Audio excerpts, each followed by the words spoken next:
hello chismakers out there. Today's vlog, syempre magluluto tayo ng jaran pork bulgogi. Yes, pork bulgogi po. Napakasimple lang po nitong gagawin ko ngayon. So ngayon, ang gagawin natin, gagayat-gayatin ko muna ang aking mga ilalagay. Kagaya ng ating lick. Ganyan lick po ang gagamitin natin. Napakasimple lang siya. Gayat-gayatin nyo po yung lick na ganyan, mga gayat, ang itsura.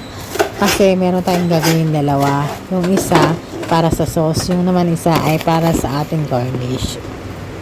So maraming lick ang gagamitin natin. Etong kulay white na ito ay ihiwalay natin siya kasi gagamitin natin to para sa ating garnish mamaya sa ating pork bulgogi. So bakit lick ang gagamit? Kasi masarap po ang lick talaga pag hinahalo sa pagkain. Ayan, naghiwa na po pala ako ng sibuyas kanina, hindi ko na pinakita.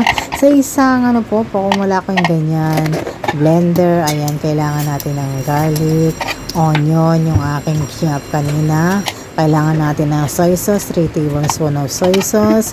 Kailangan natin ng sugar, white sugar. Kailangan natin ng sesame seed. Kailangan din natin ng sesame oil at saka yung sinabi ko sa'yo kaninang onion at saka yung leek na white. So, yun gagawin natin. And then, lalagyan na natin ng sesame oil. Ayan, para pampaaroma. And then, ayan na. Ready for the shake. I-shake na po natin. Ayan. Wala po tayong gagawin. Kundi shake po natin siyang sauce.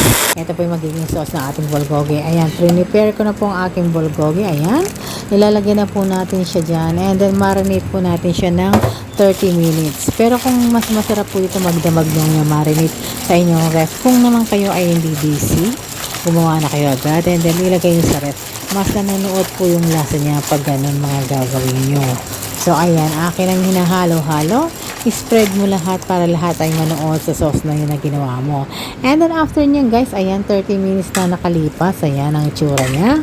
So, tingnan nyo ang itsura niya. Pinaghalo-halo ko na yung onion kanina na kalahati na hiniwa ko at saka yung leek na hiniwa ko. Sabi ko sa inyo pang garnish at saka yung pang sauce. So, ayan na. So, ready na tayo for cooking.